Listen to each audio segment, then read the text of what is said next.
now since all this has happened. But, you know, I work amongst the sick of the sick of the sick.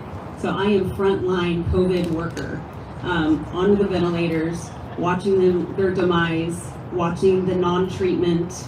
I work in the emergency room, I work in the ICU, I work in the step-down unit, I work on the floors. I see and hear everything.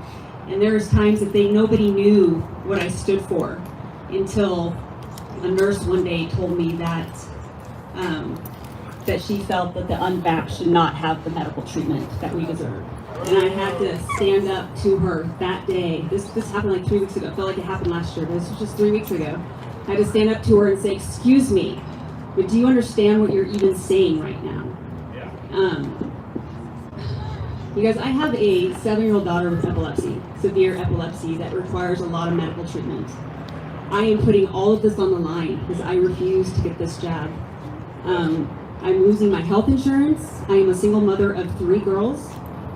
I'm losing my home. But I will, foremost, I'm standing up for freedom. It's not about the medical freedom. It's about freedom. Yeah. That's what this is about. They start taking away the little bit that we have, and it will take even more away. So I've always been about God and country. That is what I've always stood for, and I will not stand back now. There's no way in hell I'll stand back now.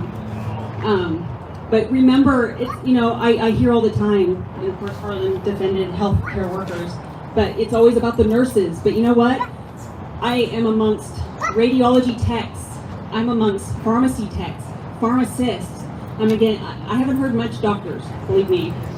Haven't seen much doctors standing up for this. But a lot of nurses, a lot of lab techs, you name it, housekeepers, the MSO that stocks everything. I guess I heard there's about 400 of us who has put in exemptions.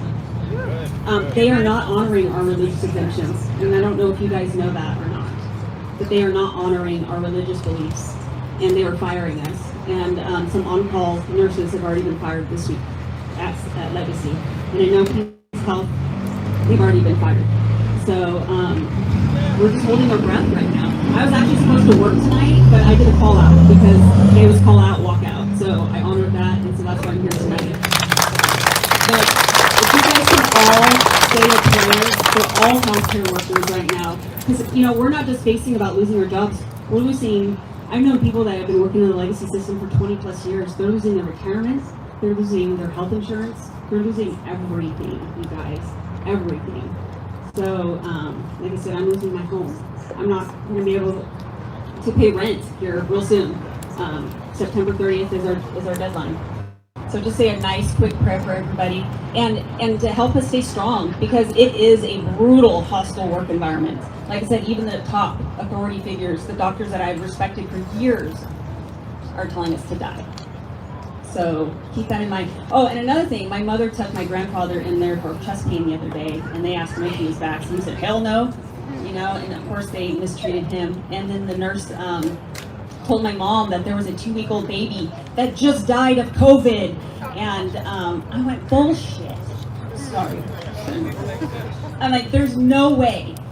If a 2-week-old baby died in our hospital, I would know. I would know. So there's no way that happens. So there's a lot of fear-mongering happening too, a lot of misinformation on their part too. So keep your eyes open and your ears open, and go with intuition, and give us a big prayer, because a lot of good people are losing their jobs.